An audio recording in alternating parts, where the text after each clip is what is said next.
items actually represent? Well, here's what we're going to talk about to cap off the whole talk for you. Galactic bioenergy fields may be responsible. We now know, thanks to Dr. William Tift, that even though most scientists associate redshift, which is just a microwave frequency, that's all it is microwave light, they associate redshift with distance.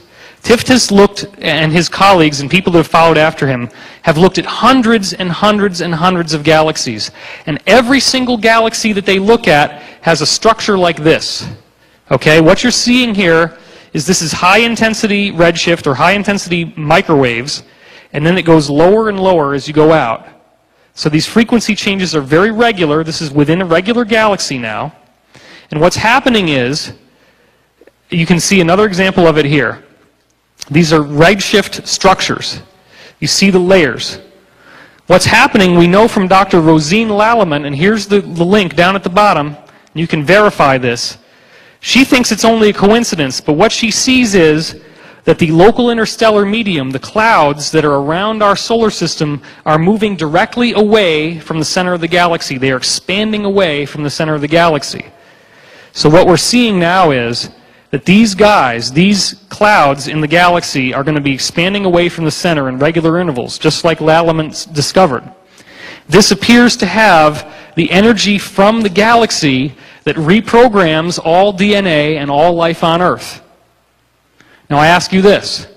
If you have these 62 million year cycles in the fossil record, if you have 26 million year cycles in the fossil record, if you have these striated, evenly different frequencies of microwave energy in the galaxy, if Dr. Rosine Lallement has proven that the clouds are flowing at us directly from the center of the galaxy, then don't you think maybe, just maybe, interplanetary climate change is being caused by galactic energy fields, which are squeezing in the heliosphere, making it 25% smaller, shooting in particles to the solar system, causing all of the planets to get charged up, hotter, brighter, more magnetic, and that energy actually has the DNA wave information to transform every living species on this planet into the next level, because guess what? This is a 62 million year cycle, and the last time it fired up was 65 million years ago.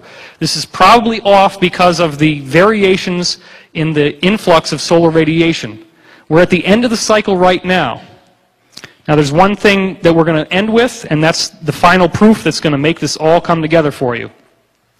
I can prove to you that human evolution is already doing what we expect it would do based on interplanetary climate change, based on the science I've showed you. I have the scientific proof that you are actually evolving genetically based on this science. Check this out.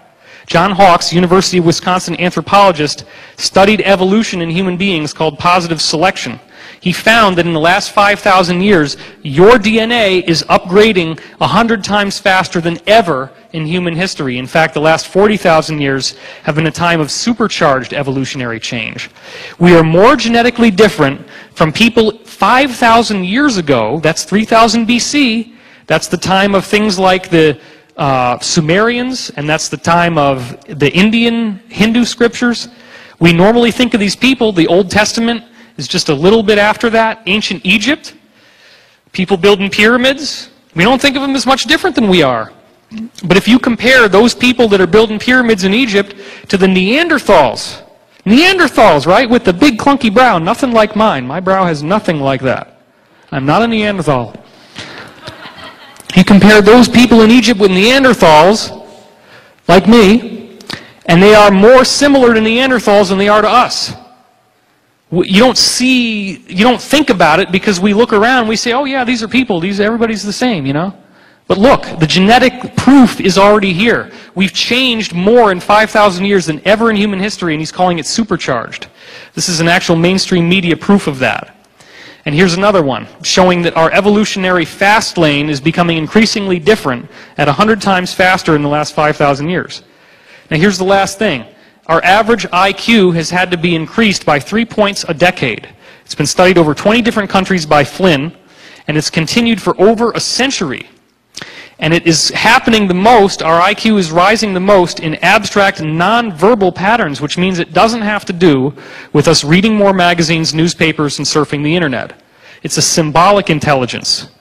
So this is the hardcore proof, scientifically measurable. The reason why the IQ is going up like that is because a score of 100 is supposed to be average. That's how it's weighed.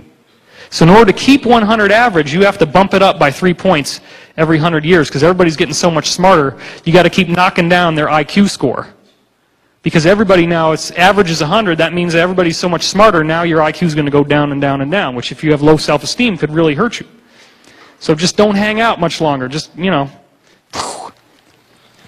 No, I'm not saying you should kill yourself, of course, unless you're really, really arrogant about your IQ. Anyway, this is where we're going. It amounts to a cultural renaissance. So the galaxy, and this is the final point.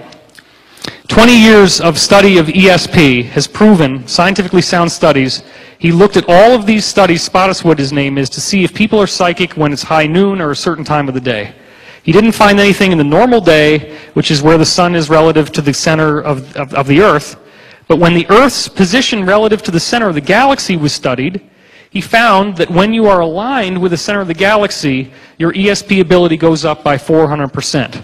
This is a mainstream scientific study. So think about this. We now have the proof, and this is what I'm going to end on.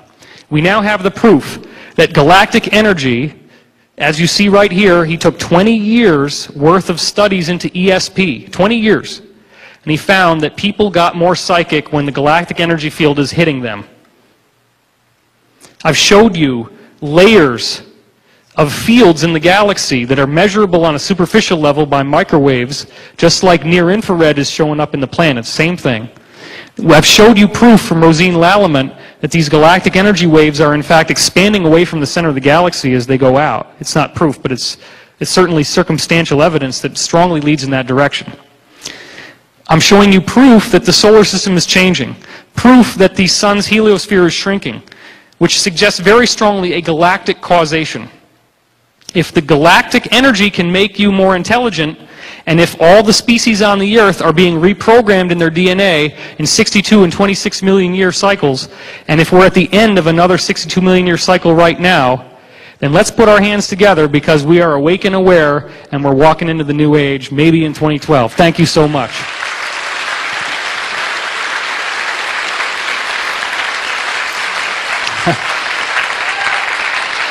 All right. I got a standing O, baby, standing O. Hey, thank you.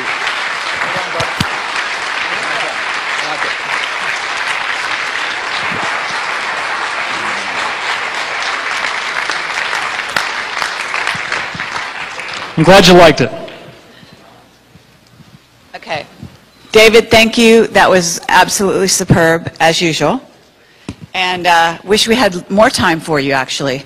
David Wilcock, ladies and gentlemen, and thank you very much for staying with us all this time, being so patient.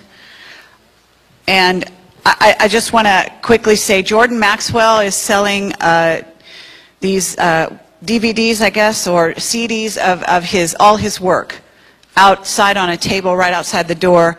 And that's the way you can support his work. And believe me, he needs all the support he can get.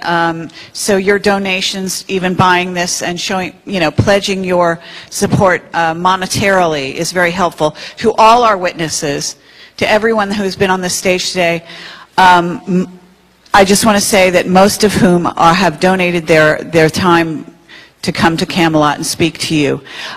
We are going to try to reimburse them at the other end of the monetary scale here when we figure out whether or not we really did make money. I know we're clear as far as the initial deposit and all that, so you guys made that possible. So we did break even and we went beyond that. I don't know how far beyond, but it's really a wonderful thing, and thank you so much for that.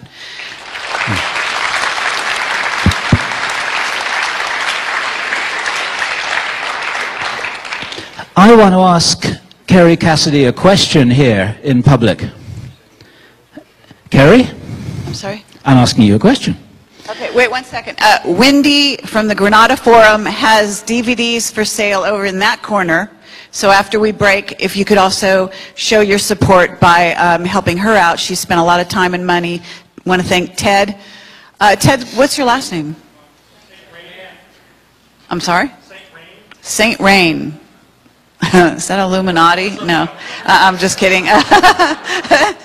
Ted St. Rain, a wonderful filmmaker here, and he's almost filmed every conference out there. I have to tell you, he's an amazing guy running those cameras, and thank you very much for that. I also want to thank